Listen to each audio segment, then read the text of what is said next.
Hey, what's up, everyone? Welcome back to this episode of the Auto Detailing Podcast. I'm Jimbo, your host, and I become quite a bit of a bookworm, I guess, as I kind of really am trying to do some different things that are way outside my comfort zone, way outside of things that I really thought I would ever be doing. I've decided that I need to educate myself on this part of life, right? Of things that I'm trying to do. I used to be just a strictly audio bookworm, but now I'm picking up physical books too and really enjoying it, really enjoying it.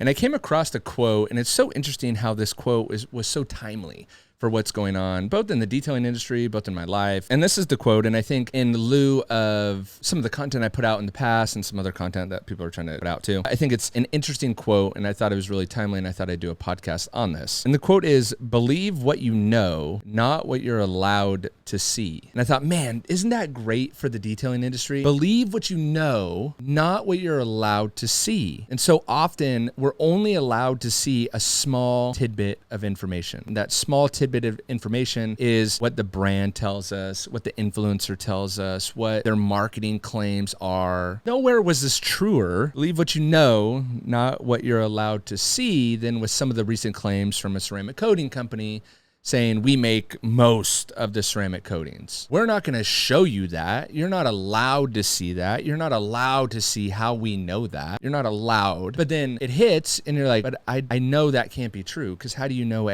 that just can't be true? And so believe what you know, not what you're allowed to see, I think is such an important part of where we're going to see the detailing industry go. And it's one thing that just hit me really hard, and I thought I had to share it. Believe what you know, not what you're allowed to see. And sometimes I think why this hit me so hard is I had to remember, because even I, who have a lot of access to back-end information, back-end conversations, I work directly with a chemist. I call him Walter in my videos. His name's not actually Walter, I just call him that. But I have a lot of access to this, and I'm starting to show that access so that I can back up the claims that I talk about, because I don't think that you should just be able to say something like, we make for most of the brands, and then leave it at that. Another thing is like, you could just throw in as much durability as you want, and all these products can just pass durability torture test. The torture test doesn't tell us anything. Well, no, that is a simple headline. The torture test will actually tell us a lot if you know what to look for, okay? You can't just well, you technically can. What I do know is that you can throw in things to make every product durable. You can throw in products that make a liquid wax incredibly durable, right? We see that even with Uso Coat, right? It's a paste wax that's incredibly difficult. But what do you get on the opposite end? It's difficult to remove. It's a little bit difficult to apply. It's very dusty, smells really bad. Sure, you can put as much durability in anything, any product that you want, but that comes at the expense of something else. And so what I've tried to do, especially on my YouTube channel, is show you guys like, hey, instead of just making wild claims, let me show you why the torture test actually tells us a lot of information. Yes, it is infotainment, which I call it. It is fun to beat up a product, because you know what's not fun and not entertaining is, let me apply this product once on this car, and then I'm actually going to drive it for like 3 years to see if the claims are actually true, and then come back in 3 years and we'll talk about it. That's boring. That's super boring. And I'm all for if you want to do that, whatever. But the argument could be made of like your real world testing, and wherever you are in Brazil or Australia or New Zealand or Canada or Mexico, wherever you are, your real world is probably going to be vastly different than my real world. So why is your real world more real than my real world? How is that fair? That doesn't make sense. So what is the real world testing? Is the real world testing, okay, we're going to wash it 500 times with a pH neutral soap? Well, there's a slew of people that are like, well, I go to the car wash in winter because I live in Chicago and they use a high pH soap.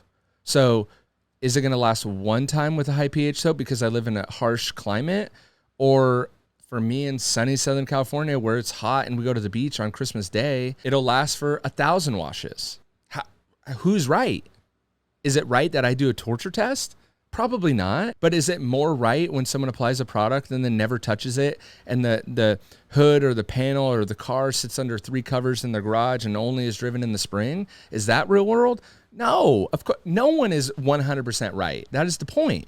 That is the point of the torture test. Everyone has missed the point. The point is that even stretched to the max, and all it is testing the claims on the bottle, right?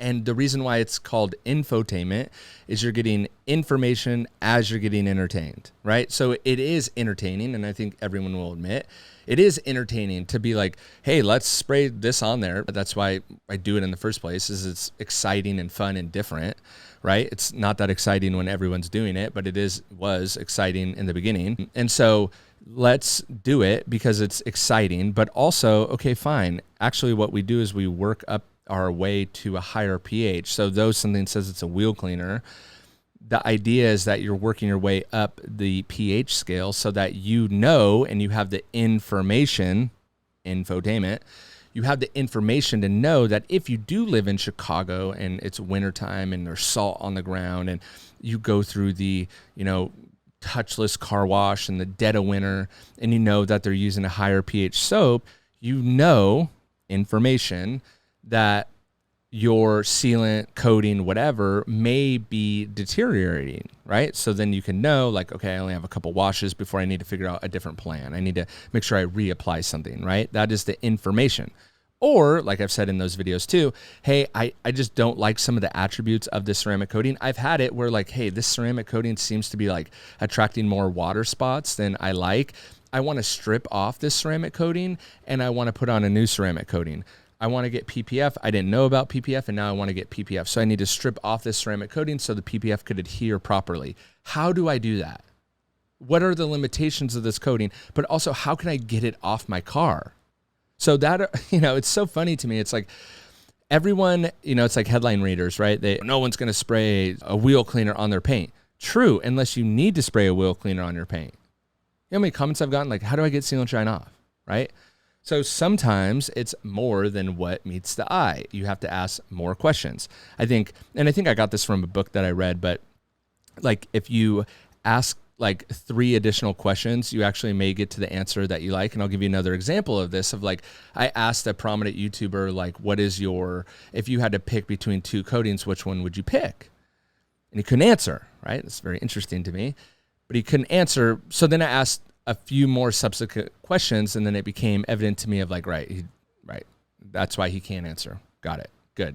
Because he lacks information in certain areas, and so he can't make an informed decision because he lacks information, which may be clouded by other information and yada, yada, yada, which doesn't really matter. It doesn't matter. That doesn't matter at all. There's a lot more than meets the eye to a torture test, right? And that's why I personally enjoy them. It's also how a lot of these back-end blenders are testing their products, because they don't have time. If they waited 3 years to launch a product, they would miss the time frame. They would miss the market. And so you have to sometimes create some abnormal test to know where your product stands. And also, people call in and say, hey, I got to get it off my car. I got in a car accident and the back fender was replaced, and so I want to put a new ceramic all over my whole car. And so how do I get the spray wax off my car? Or I don't like the properties of this spray wax. It doesn't bead water, but it sheets really good, but I just want to erase it, start over. It's once a year. We're out of winter. I want to reapply a ceramic coating. I want to reapply a fresh coat of wax. How do I just get this off? I mean, there's so many reasons why someone would want to get some layer of protection off their car. And that is a reason why I do those torture tests too, to tell you this is how you can get it off. So though brands are always pissed about it, there is a reason why you may want to get a product off your car. Fair enough, right? And so anyway, I just love that quote, and I think it really resonated with me. But let me go back to it. Really resonated with me, but also something to keep perspective of stuff. Of believe what you know, not what you're allowed to see. And so often we could be deceived by marketing claims, and I'm super guilty of this. You're perceived by marketing claims. You're deceived rather by the way that sales rep sold it. You're perceived by how someone talked about it. But sometimes we need to remember, and I'm reminding myself of this too, we need to fall back on what we know, right? It is not possible to have extreme durability and extreme easy use yet, right? That's what I hope to bring to the market. And like I've mentioned before, I am going to be releasing, I'm not really sure how I'm going to release it, if I'm going to do exclusive releases. I don't think I'm going to do that. I think what I'm going to do is have like a core lineup. And the reason why I'm going to do this is because I think I could do products differently as well. But also I see it as there is a secondary marketing play going on if we want to talk in funnels or lead generation. If I can showcase products that are really strong and really good, that will help my private label business. So that is a secondary factor of doing this. A lot of times it's hard when I present these unbranded products to my customers for them to believe it and see it. And honestly, a lot of brands don't want to wait 3 years to test it out on their own, right? They're doing their own behind the scenes tests to bring products to market and marketing claims. There's a lot to bring a product to market.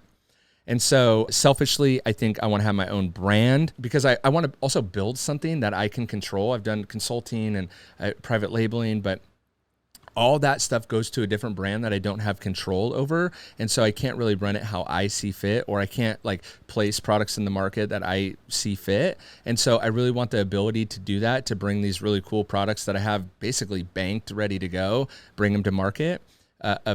Some products that do similar things to other brands, but most products that do things that no brand talks about, right? And so I want to be able to do that quickly and efficiently and effectively so that you as the consumer can see how good they can be, but also it'll be a top of the funnel thing. I've seen a lot of my customers launch products and then they get a lot of private label inquiries, and we've done that in the past because I don't jump over my clients. I think that's weird. And so, but I do see it as an opportunity to get more private label clients. So I want to do that too. And I want to talk about things that are in front of me. And so things that I know, right?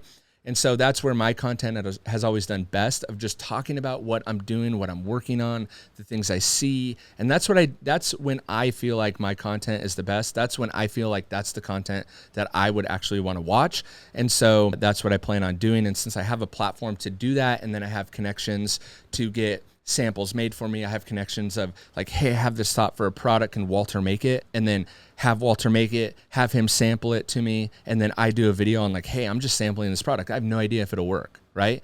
And then going and taking you guys through the process is something that no other brand has really done before, that I don't think any other brand has done it before. So that's what I'm excited about. But the point of this podcast is just to believe what you know, not what you're allowed to see. So remember that next time you are swindled by a marketing claim or an outlandish claim or a statement or something. Even with my own content, hello.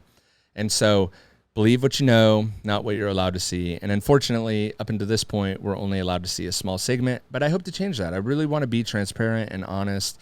And that's I see a lot of the opposite of that, not only in the YouTube social media world, but I also see a lot of that in the product space, the like development space for products.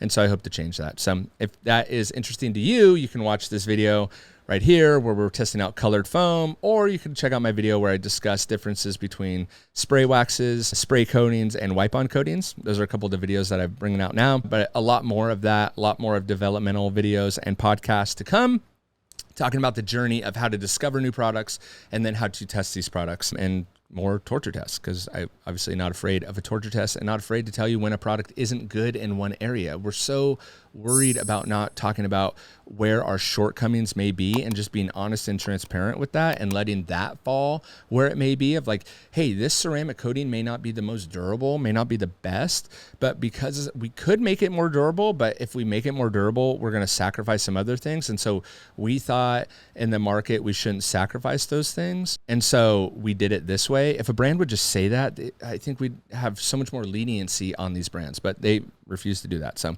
that's what I plan on doing. So with that, hope you guys enjoyed that one. Don't forget to check out those couple videos, and I'll catch you guys on the next one.